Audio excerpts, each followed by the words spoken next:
Hi, this is Kim Kudabostok, ang pinakamaliit na Shih Tzu sa aming barangay. For today's vlog is pupunta ulit tayo sa aming bangkag.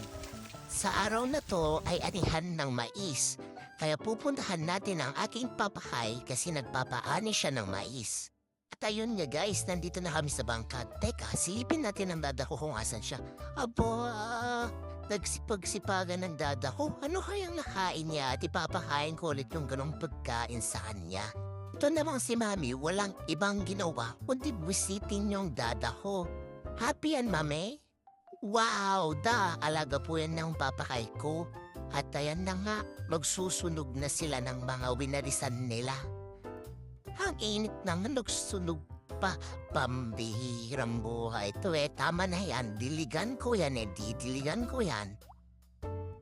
Aba, tinuloy talaga, gusto nyo atang diligan ko yan, ang init-init na nga, tama na yan.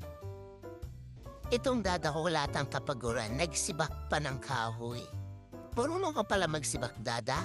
Siyempre, support ko siya, love ko yung dada ko Kita nyo yan guys, yung harvester, yan yung maisan ng aking papakay. O, nakita nyo yung baka doon? Sarap no beef yun, he? Sorry. So ayun na guys, tamang pakit lang ako dito kasi sobra init. Pero sobrang lakas din ng hangin. Ito yung mga batang tumutulong kay papakay ko na magpulot ng mga mais. So ayan, pinakain na namin sila. O, tignan niyo si papakay ko, abrido. Kikita tayo, papakay. Don't worry. O, ayun na nga, lunchtime na. Yan yung mga nag-harvest ng mais ni papakay. Sabay-sabay kaming kumain at ayan ang mga pagkain namin, guys. Ang sarap kumain. Sana lahat ng pagkain pwede sa akin para malamon ko. At ayan yung kaaway ko, pogi no, laki.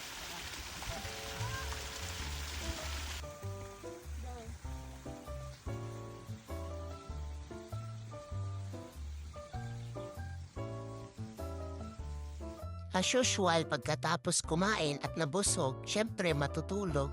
Antok na ako, guys. Antok na ako dyan. Mukhang delikado na naman ako. Nakaturirit na naman kasi ako.